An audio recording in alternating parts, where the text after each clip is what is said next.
Hello, dear friends. Today I am going to discuss about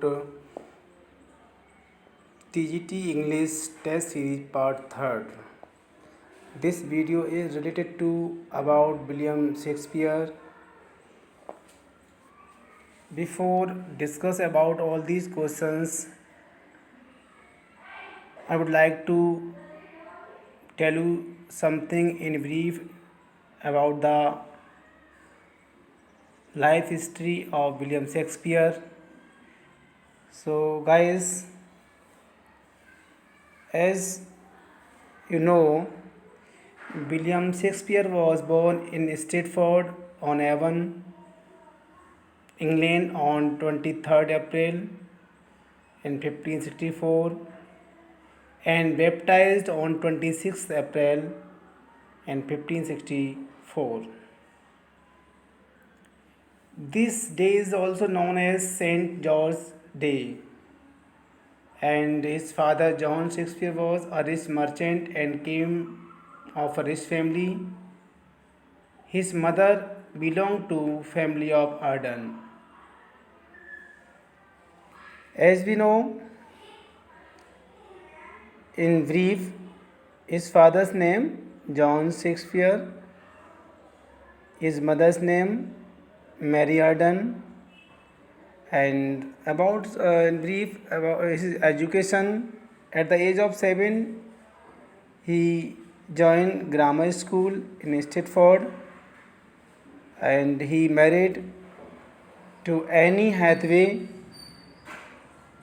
in 1582 at the age of 18. And at that time, Annie Hathaway was 26-year-old. She was 8 year senior to him.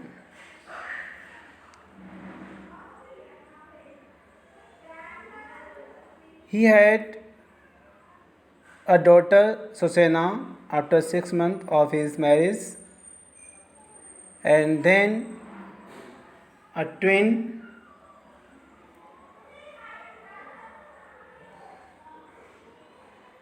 Hamlet and Judith, 1585. Susanna was married to Dr. John Hall and Judith married to Thomas Quincy. Hamlet died at the age of 11 on August 1596. Guys ये short में थोड़ा हमने detail आपको नहीं याद दिया है, क्योंकि जो वर्क ऑफ शेक्सपियर है इससे पहले कुछ ब्रीफली और हम आपको बताएंगे थोड़ा इसमें. As a poet Shakespeare's contribution in the development of English sonnets and narrative poem were matchless है एक तरह से. He wrote 154 sonnets probably during 1599 to 1600 and published in 1609, edited by Thomas Thorpe. Okay. 126 sonnets are addressed to a fair young man, Henry Wriothesley. Remaining 28 sonnets are addressed to dark lady named Mary Fitton, who was an Italian dancer in the court of Elizabeth, having dark eyes. As we know,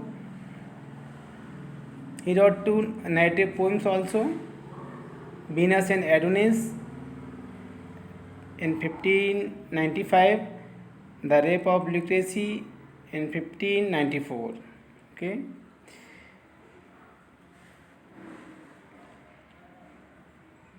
Shakespeare started writing drama seriously in 1588 and ended his career in 1612.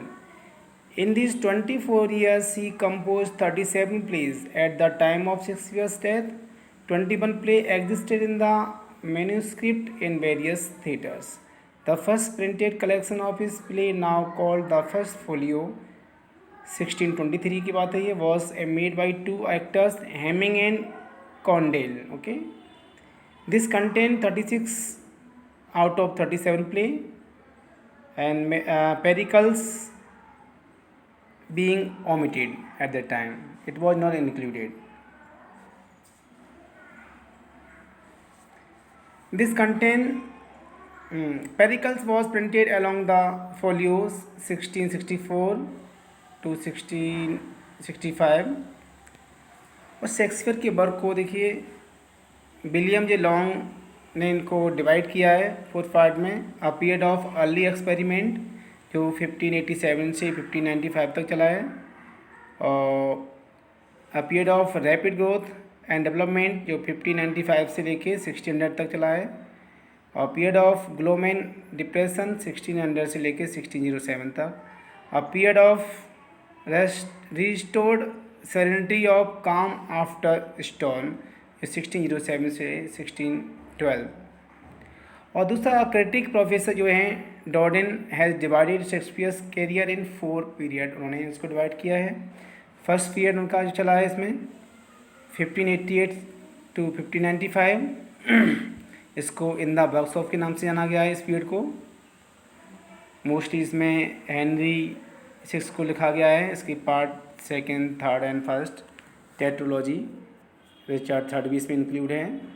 टाइटेनियस उनकी first tragedy इसी में include है। Love levers lost, comedy of error, ये कई work हैं इनके। Second period जो उनका इसमें बताया गया है 1595 से लेके 1600 तक है, इसको इस पीरियड को किस नाम से जाना गया है, in the world.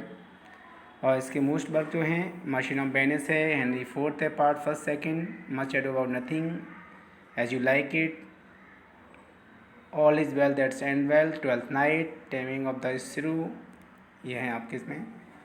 Third period है जो 1601 से लेके 1607 तक चला है, जो इस पीरियड को बोला गया है आउट ऑफ डेथ। इसे मोस्टली काफ़ी अच्छा एक्सपीरियंस इसमें रहा है। हैमलेट इसमें लिखा गया है, प्रिंस ऑफ डेनमार्क सिखाया जाता है, Troilus in Cressida, measure for measure, Othello, Moor of Venice कहा जाता है इसको, King Lear, Macbeth, Antony Cleopatra, Julius Caesar. Fourth period है आपका जो 1608 से लेके 1608 से लेके 1612 तक चला है, ये इसको ऑन द हाइट्स बोला गया है इस नाम से। This period has been called on the heights. Important place में लिखे गए हैं जो mostly Coriolanus, Timon of Athens, Pericles, Prince of Tyre's से कहा जाता है, the winter's tale, the tempest और Henry 8th unfinished which was completed by Fletcher. ये इसमें वर्क है इनका। शॉर्ट में ब्रीफली मैंने आपको बताया विलियम शेक्सपियर के बारे में, बहुत कुछ है इनके बारे में बोलने के लिए, लेकिन ज़्यादा नहीं हम बताएंगे इसमें कुछ अभी। इसके बारे में बहुत से लोगों ने कमेंट भी किए हैं कुछ अच्छे। पेन जॉनसन ने कहा he learns small Latin and less Greek. और 12th नाइट में कमेंट भी इन्होंने किया है, let thy love be younger than itself, he was not satisfied with his married life, तब उन्होंने ये कमेंट उसमें शो किया है। तो इनकी जो पर्सनल लाइफ को भी इन्होंने थोड़ा कहीं ना कहीं दिखाया है अपने जो भी प्ले लिखे हैं या जो भी सोनेट लिखे हैं उनमें। और ये ही वेंट टू लंदन 1586, 1586 में ये लंदन 18 वर्ष की अवस्था में चले जाते हैं लंदन में, और वहाँ पर जाके आता है 1603 में जाके ही जॉइंट चैम्बरलेन थिएट्रिकल कंपनी को ज्वाइन करते हैं। और 1599 को क्या है ग्लोब थिएटर बिल्ट हुआ था, बनाया गया था 1599 में। और 1613 1613 को globe theatre was caught fire and burned while Henry 8 was being performed, उस समय की बात है ये 1613 की। और 23 अप्रैल 1606 को इनकी फिर क्या देखिए, वैसे बहुत कुछ के लिए बताने के लिए है, तो उनकी विलियम शेक्सपियर की डेथ हो जाती है एट द एज ऑफ 52 पे। तो मैंने पहले ही आपको बताया था इनके सोनेट के बारे में, आपको बता ही दिया मैंने, ठीक है। और एक तरह से इन्होंने जो इंग्लिश सोनेट को फॉलो किया है, इसमें 3 क्वार्टर एंड 2 कॉपलेट होते हैं। और द राइमिंग स्कीम इनकी क्या रहती है, A B C D E F G G. First folio मैंने पहले आपको डिस्कस किया 1623 में पब्लिश हुआ था, जिसमें 36 प्ले इंक्लूड थे। पेरिकल्स, प्रिंस ऑफ टायर्स से कहते हैं, was not included, okay. Second folio 1633 में कंप्लीट हुआ ये। और इनकी 2 नेगेटिव पोएम मैंने आपको बताई दी हैं। और इनकी जो इस 4 ग्रेट ट्रेजेडी हैं, इनको अक्सर क्वेश्चन ज़्यादातर आपके आते हैं, जो हैं आपकी Hamlet, Othello, king Lear, Macbeth. इनको शॉर्ट में HOKM कोड के टाइम में याद कर सकते हैं इसको, ठीक है। और जो हैमलेट को लिखा गया था 1602 में, सीक्वेंसली क्रॉनिकल में देखेंगे तो ऑथेलो को 1604 में 1604 में, किंग लियर को 1605 में और मैकबेथ 1606 यानी 1606 में। ठीक है, इनके रोमन प्ले भी हैं। और इसके अलावा रोमन प्ले में जो बताया गया है, कैरोलिनस है, जूलियस सीजर है, एंटनी एंड क्लियोपेट्रा है। ठीक है, ड्रामेटिक रोमांस इसके लास्ट 4 प्ले जो है, ट्राई कॉमेडी है, पेरिकल्स है, सिमिलाइन है, द विंटर्स टेल है, द टेम्पेस्ट है। ठीक, इस तरह से। तो टी.एस. इलियट ने इनके बारे में कहा है कि एक तरह से मैकबेथ को जो उनका एक ट्रेजेडी है, इसको एन आर्टिस्टिक सक्सेस बोला है, और हैमलेट को एन आर्टिस्टिक फेलियर के रूप में बताया गया है on the basis of objective correlativity. Shakespeare played the role of Adam. इसमें शेक्सपियर ने एडम का रोल किस में अदा किया है? As you like it play में किया है। और घोस्ट जो है हैमलेट्स के फादर के रूप में इन हैमलेट में इन्होंने इसका रोल अदा किया है। कोरेस जो है वो इन हेनरी फिफ्थ में है, और किंग डंकन का रोल भी इन मैकबेथ में इन्होंने रोल अदा किया है। हैमलेट वैसे भी एक लॉन्गेस्ट प्ले है, और the comedy of error is the shortest play. तो ये विलियम शेक्सपियर के बारे में बताया गया एक तरह से। और एक तरह से क्रिटिकल रिमार्क कही हुए हैं इसमें, जो रॉबर्ट ग्रीन ने इन्होंने कहा है आउट ऑफ जेलसी की वजह से tigers heart wrapped in players hide. एक तरह से इनके बारे में जेलसी की वजह से इन्होंने इसे कमेंट किया है। और रॉबर्ट ग्रीन की दूसरी है accuse of him of plagiarism. Plagiarism का अर्थ कॉपी करना किसी की। An upstart crow beautified himself with our wings. इसके बारे में थोड़ा क्रिटिसाइज किया है रॉबर्ट ग्रीन ने अक्सर। बेन जॉनसन जो हैं एक तरह से कंटेम्प्रेरी रहे, इनके समकालीन रहे, तो इन्होंने तो इनकी ज़्यादातर प्रशंसा ही की है। जैसे इन्होंने कमेंट कभी स्टेटमेंट दिए हैं, not of any age but of all ages his wit was his own power, soul of the age इन्हें बोला है, the applause the delight the wonder of the our stage. Bard of Avon कहा गया है इनको, William Shakespeare को। Sweet swan of Avon भी बोला जाता है इनको। और he knew little Latin and less की बेन जॉनसन के बारे में बोला गया है, उन्हें इनके बारे में कमेंट किया है। I love the man and to honour his memory, ये भी इन्हीं के बारे में कमेंट किया है बेन जॉनसन ने। He was not an age but for all time, बहुत अच्छा कमेंट है ये, बेन जॉनसन ने इनके बारे में किया है। और मिल्टन ने इनको क्या बोला है, और जॉन मिल्टन ने, उनके भी कमेंट हैं, स्टेटमेंट अच्छे इनके बारे में। Our sweetest Shakespeare fancy child, ये इनका जो पोएम है इन एल एलिगरी, उसमें बोला गया है ये। जॉन डायडन हैं, उन्होंने भी उनमें बताया आई एडमायर हिम एक तरह से। बेन जॉनसन हैं, but I love Shakespeare in his essay of dramatic poesy में बताया गया है। और जॉन मिल्टन ने डियर सन ऑफ मेमोरी में भी इनके बारे में डिस्कस किया है, बोला है इसको। Great air of fame Milton in his poem on Shakespeare 1630, 1630 की बात है ये। और मैथ्यू अर्नोल्ड ने क्या बोला, देखिए, he found English a dialect and left it a language, ये कमेंट विलियम शेक्सपियर के बारे में इन्होंने मैथ्यू अर्नोल्ड ने बोला है।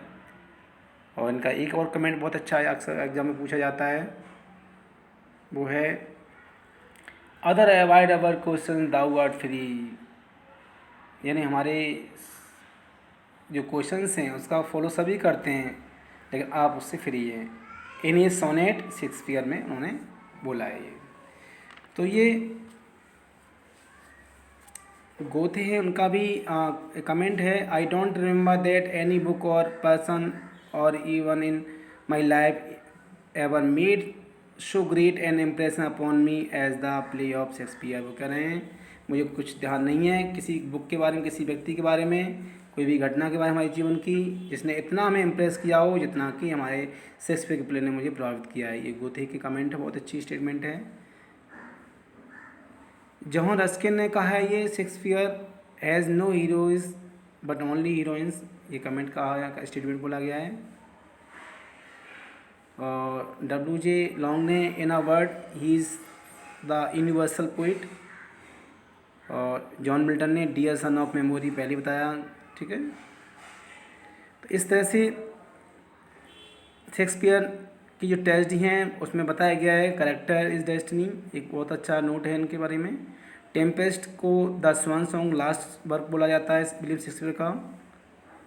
और विलियम शेक्सपियर की जो फर्स्ट ट्रेजेडी है वो टाइटस एंड्रोनिकस है, ब्लड ट्रेजेडी बोला जाता है इसको, जो 1588 में लिखी गई थी और 1593 पब्लिश हुआ था।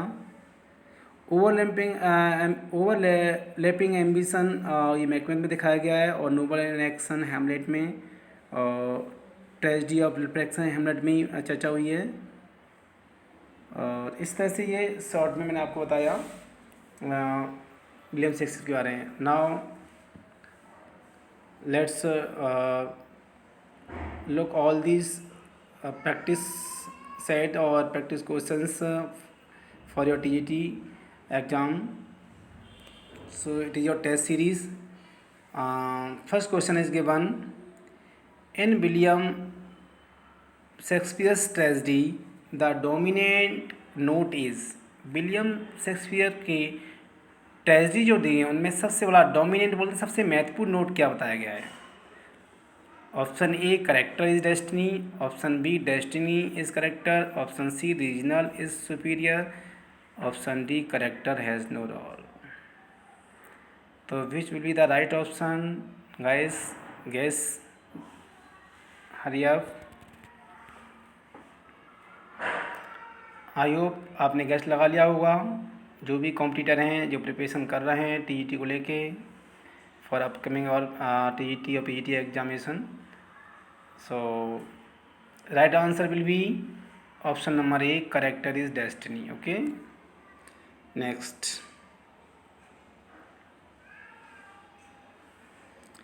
question number second, the narrative poem Venus and Adonis is dedicated to. Venus और Adonis जो पोएम है वो किसको डेडिकेट की गई है? बहुत अच्छा क्वेश्चन है। Find out the answer. Option A is given Henry Wriothesley, option B Earl of Southampton, option C Baron of Titchfield, और D to these three.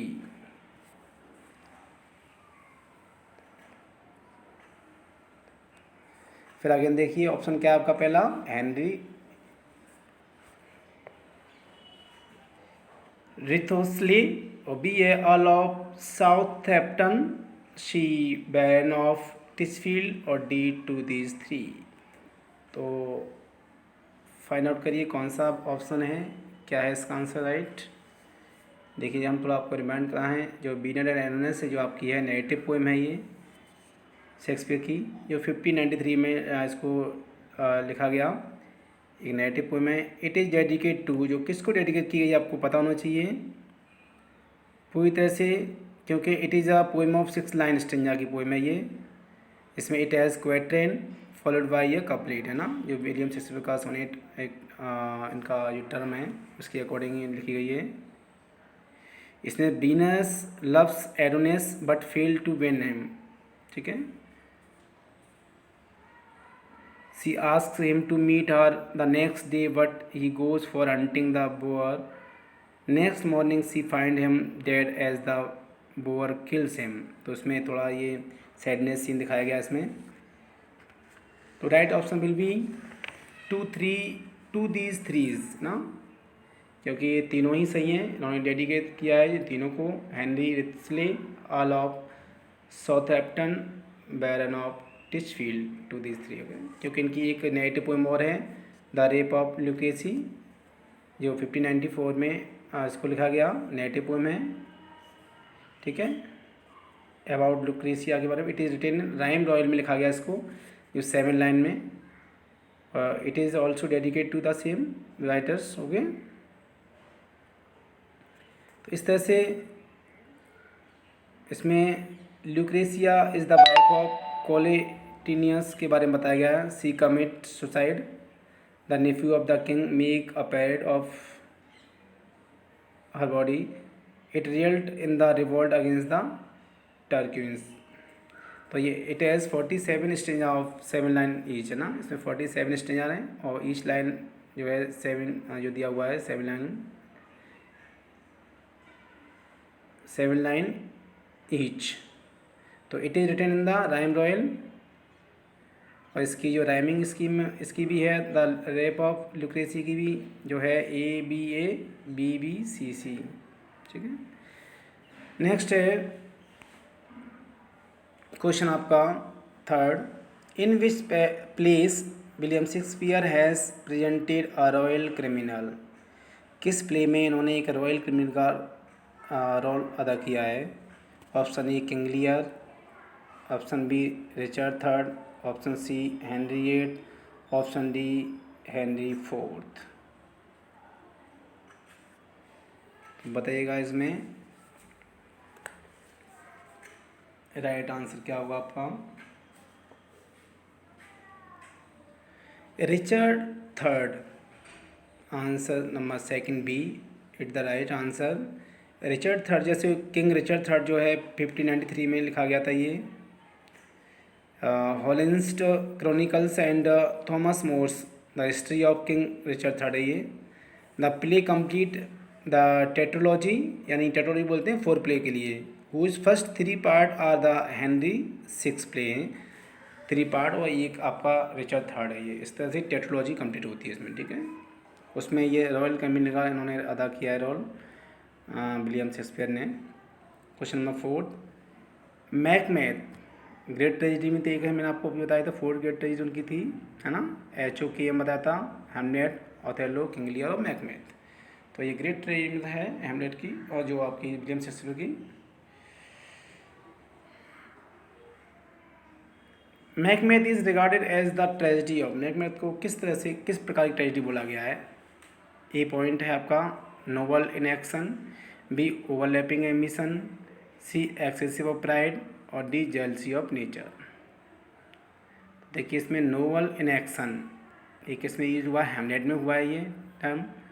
B है आपका ओवरलैपिंग एम्बिशन, ये हुआ है मैकबेथ में, ठीक है। तो right option will be B. इसमें महत्वाकांक्षा इसे कहा जाता है, इसको दिखाया गया है लेडी मैकबेथ की सबसे ज़्यादा, एक रेन को लेके, शासन को लेके, डंकन को किसी तरह अपने हस्बैंड के द्वारा मैकबेथ द्वारा मरवा देती है, तो इसलिए इसे ओवरलैपिंग एम्बिशन बोला गया है।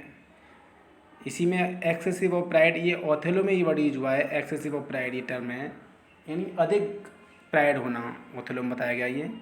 तो ये आपके ये 4 ग्रेट ट्रेजिडी मैं आपको बता रहा हूँ जो आपकी दी हुई हैं एक तरह से। आपको किंग लियर बताया था मैंने आपको, जैसे हेमलेट है आपका, ठीक है। तो ये 4 ग्रेट ट्रेजिडी हैं, बहुत ही इंपॉर्टेंट हैं, आपकी एग्ज़ाम में अक्सर आती हैं आपकी पूछने के लिए, कहीं ना कोई क्वेश्चन से रिलेटेड अक्सर पूछा जाता है इसके बारे में। तो ये ग्रेट ट्रेजिडी जो है बहुत ज़रूरी है इनको तैयार करने के लिए, इससे अक्सर क्वेश्चन पूछे जाते हैं ना।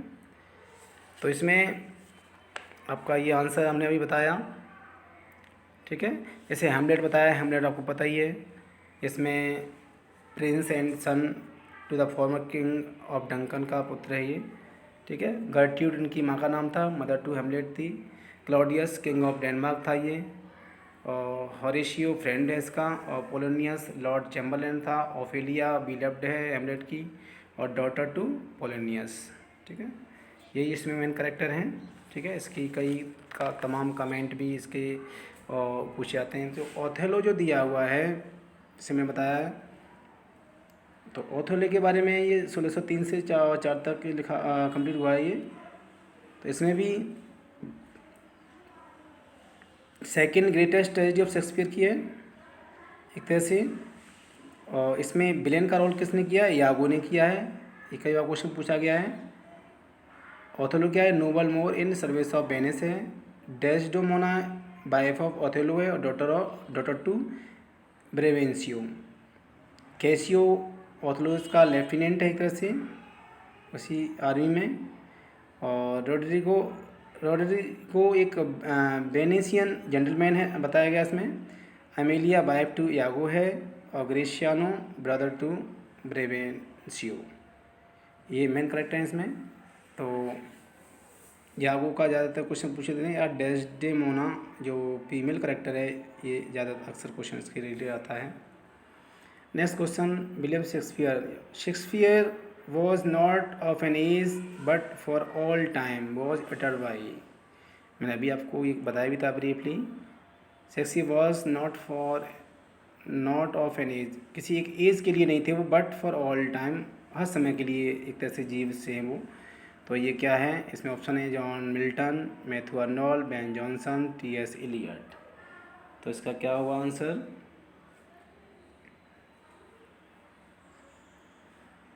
Ben Jonson. ओके, इन्होंने इनके बारे में बोला है। ठीक है, आंसर आपका बी सही है इसमें।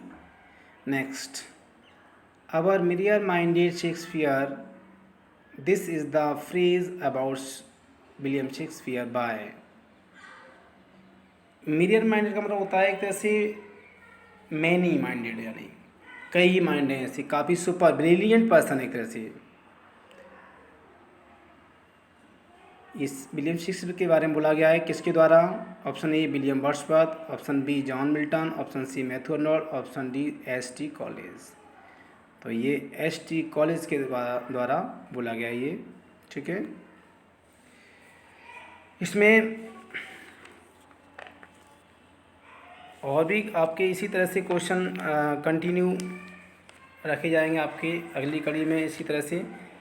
लेकिन आप अपना एक तरह से गैस वर्क और प्रैक्टिस सेट रिक्रूटमेंट को जरूर देखते रहिए कंटिन्यू। हम अपलोड करते रहेंगे इस तरह की वीडियो, क्योंकि ये बहुत अच्छा अभी गोल्डन अपॉर्चुनिटी है सभी कॉम्पिटिटर के लिए कि ऐसे समय में अपनी तैयारी को कंटिन्यू रखते हुए और एक अच्छी लेवल की तैयारी करें। हाँ, जैसे कि आपको जब भी एग्ज़ाम होती हैं उसमें आपको किसी प्रकार की कोई प्रॉब्लम ना हो, आप उसको अच्छी तरह से फाइट कर सकें, बीट कर सकें। Next question, who is the shrew in the taming of the श्रू।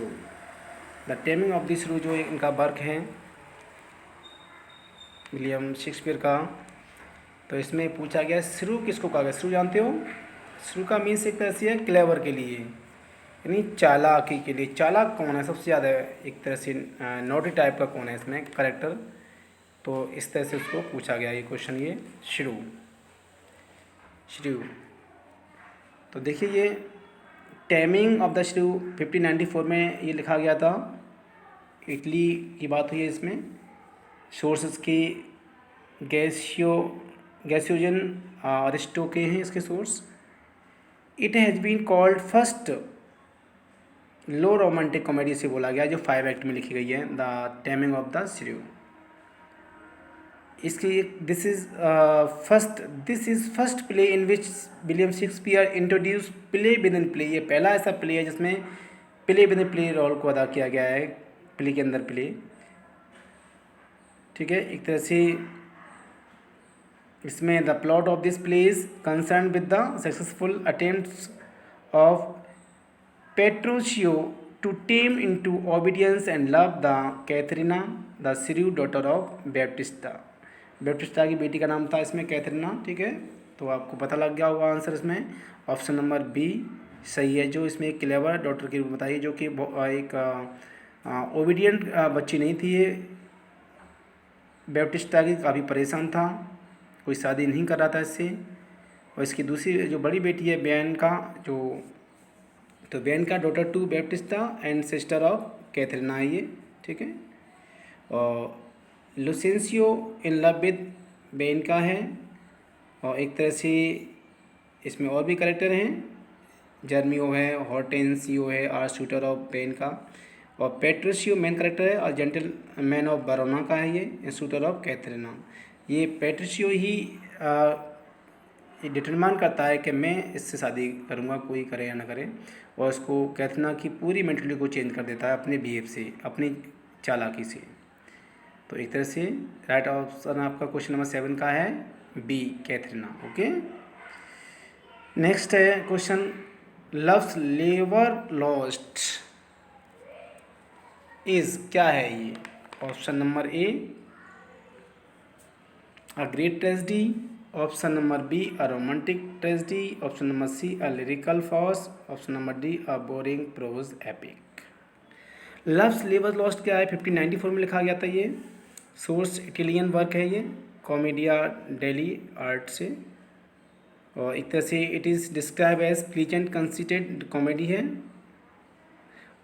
Written on the occasion of Christmas for the entertainment of Eliza first जो थी उसमें उनके लिए लिखा गया था। तो ये it is a story of king Nevare की है, Ferdinand and his three friend हैं जो who takes oath not to meet or love any lady till next 3 years rather than to concentrate on their study। उसमें उन्होंने सौगंध खाते हैं कि 3 वर्ष तक वो किसी लेडी से नहीं मिलेंगे, न किसी से प्यार करेंगे, केवल अपनी पढ़ाई पर ध्यान देंगे, एक तरह से कंसंट्रेट करेंगे अपनी स्टडी पर। But they meet princess of France along with her attendants और friends, they fall in love and break their oath. और क्या उनका जो डिटरमाइंड होता है, कमेंट होता है, प्रॉमिस किया वो टूट जाता है और इस तरह से वो अपने कमेंट को पूरा नहीं कर पाते हैं। तो इसमें Ferdinand de king of Nevare है और 3 फ्रेंड्स उसके थे, विरन, लॉन्गवाइल और डोमेन। और प्रिंसेस ऑफ जो फ्रांस है उसमें हर 3 फ्रेंड्स जो अटेंडेंट्स हैं वो रोजालाइन, मेरिया और कैथराइन उसमें से एक है। तो ये क्या है आपका, देखिए इसको लव्स लेवर लॉस्ट को लिरिकल फार्स बोला गया है इसको, ठीक है। कॉमेडी है वैसे तो इस तरह से, कंसीटेड कॉमेडी है एक तरह से, और लिरिकल फार्स के नाम से इसको जानते हैं क्योंकि ये loves labours lost, a midsummer night dream and the tempest are the 3 plays by William Shakespeare written for private performance. ये प्राइवेट परफॉर्मेंस के लिए 3 प्ले लिखे गए थे। और इसमें लव्स लेवर लॉस्ट में अक्सर क्वेश्चन पूछा जाता है, कॉस्टर्ड एक क्लाउन का नाम है, जोकर का। ये तो जो जोकर जो होते हैं क्लाउन, इनके कई जगह इस तरह के क्वेश्चन पूछे जाते हैं कि जो फेमस फूल्स होते हैं, कॉमिक कैरेक्टर होते हैं, ये भी हमें याद करना ज़रूरी होता है सभी को और बहुत ज़रूरी हैं। जैसे हमने आपको ट्रैगिक हीरो या उनकी ट्रैगिक फ्लो बताए थे, हैमलेट में बताया था नोबल इन एक्शन है, जूलियस सीजर में एक्सेसिव ऑफ प्राइड हुआ है। इसमें जो उस समय मैंने इसमें एक आपको बताया था अभी, एक्सेस ऑफ प्राइड जो ओथेलो में दिखाया गया है, उसमें ओथेलो की जगह यहाँ पर मैं आपको कंफर्म कर दें इसको, ओथेलो में जेलस ऑफ नेचर दिखाया गया आपको, वहाँ बाई मिस्टेक ही हुआ है। ओथेलो में जेलस ऑफ नेचर दिखाया गया, जेलसी हुई थी। और जो आपका जूलियस सीजर उसमें एक्सेसिव ऑफ प्राइड दिखाया गया है। ये क्वेश्चन आपका देखो, ये रिपीट कर रहे हैं हम दोबारा आपको, ये है question number 4। Macbeth is regarded as the tragedy of, है ना, मैकबेथ को क्या था बोला गया था यहाँ पर, ओवरलैपिंग एम्बिशन, ठीक है। ओवरलैपिंग एम्बिशन बोलते हैं, बॉल्टिंग या एक्सेसिव बोलते हैं इसको, ठीक है। और जो आपका नोबल इन एक्शन है, ये नोबल इन एक्शन ये हैमलेट में शो किया गया है। और एक्सेसिव ऑफ प्राइड जो आपका है, एक्सेसिव प्राइड, ये आपका है जूलियस सीजर में, ठीक है। और जेलसी ऑफ नेचर है, इस टर्म को दिखाया गया आपका ओथेलो में, तो इसको आप कंफर्म करना है इसको। किंग लियर में सेल्फ डिल्यूजन दिखाया गया, किंग लियर में बता दें आपको मैं सेल्फ डिल्यूजन है। और एक टाइटस क्रोलोनियस जो उनका वर्क है उसमें प्राइड दिखाया गया है, ठीक है। तो इस तरह से ये वर्क है, तो इसे आप सही अपने दिमाग में सेट करना इसको, जो हमने अभी बताया है इसको। हाँ, थोड़ा एक पॉइंट क्लियर नहीं हो पाया था। क्वेश्चन नंबर जो भी बताया मैंने 8, लव्स लेवर्स लॉस्ट में ऑप्शन नंबर आपका सी सही है, और लिरिकल फार्स है ये, क्योंकि और इसमें जो हमने बताए थे कॉमिक करेक्टर्स हैं आपके, जैसे टच स्टोन है ना, वो किस में है बताइए? एज यू लाइक इट में है। कॉस्टर्ड अभी बताया था मैं, लव्स नेवर लॉस्ट में। फीस्ट एक क्वेश्चन ज़्यादा आता है, फीस्ट किस में? ट्वेल्थ नाइट में। ये स्पीड पूछा जाता है, टू कैंट्री में ब्रोनो में है, ये फुल करेक्टर है आपका।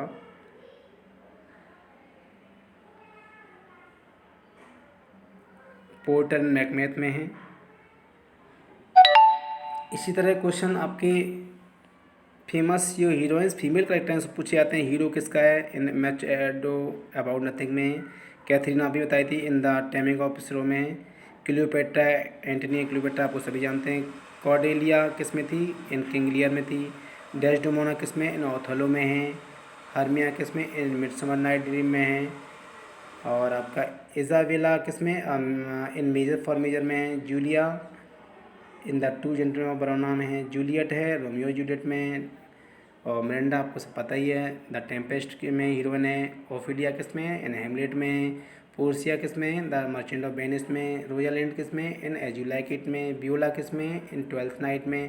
पोर्सिया इन जूलियस सीजर में, ठीक है। और हारमोनियन दिया बर्ड इन विंटर्स टेल में है, ठीक है। इस तरह के वर्क हैं। तो इसमें कई रोल अदा इन्होंने किए हैं, जैसे character and their names in disguise में जो किया है। पोर्सिया ने मर्चेंट ऑफ वेनिस में डॉक्टर ऑफ लॉ एंड बाल्सर के रूप में अपना रोल अदा किया था। नेर्सा ने उनकी एज ए किलर के रूप में। ब्यूला ने ट्वेल्थ नाइट में एज ए सिस्रो के रूप में, यूनिक बोलते हैं नपुंसक के रूप में अदा किया role. Rosalind in as you like it में गैनीमेड के रूप में किया अपना रोल अदा।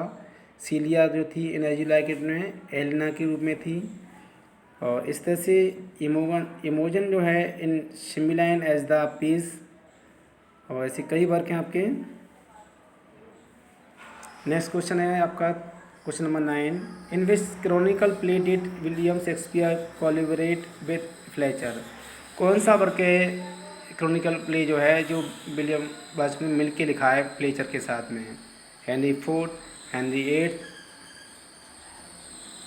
हेनरी फिफ्थ और रिचर्ड सेकेंड। ऑप्शन ए क्या है आपका? हेनरी फोर्थ है। Option B Henry eighth. Option C Henry fifth. Option D Richard second. Right option will be Henry eighth, जो कि अनफिनिश्ड है ये वर्क, ठीक है। शेक्सपियर की डेथ होने से ये अनकम्प्लीट रहा, तो फ्लेचर ने इसको कंप्लीट किया था। Last question, where do we find the clown fest.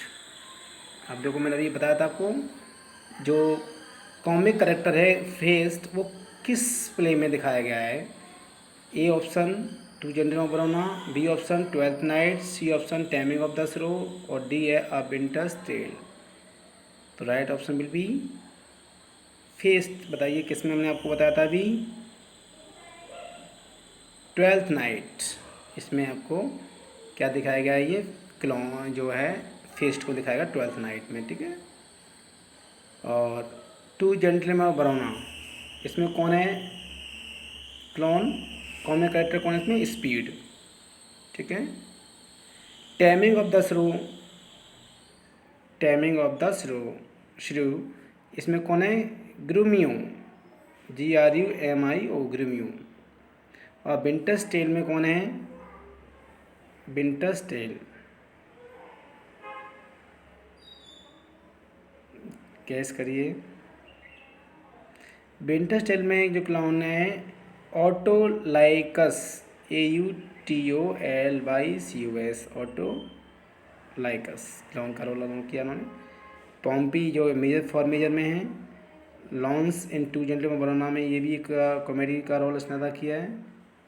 Clone जो आपका है ओथोलो दिखाया गया है। और निक बॉटम जो है इन मिडसमर नाइट ड्रीम में इसका रोल अदा हुआ है कॉमिक कैरेक्टर के रूप में। अ फूल इन टिमन ऑफ एथेंस में दिखाया गया है, एथेंस में, ठीक है। और कॉस्टर्ड इन लव्स लेवर्स लॉस्ट में दिखाया गया इसको। टच स्टोन बता ही दिया था मैंने अब आपको भी इन एज यू लाइक इट में। तो आई थिंक आपके लिए वीडियो बहुत उपयोगी होगी। So please if you like this video please don't forget to like, subscribe and share my channel. Thank you.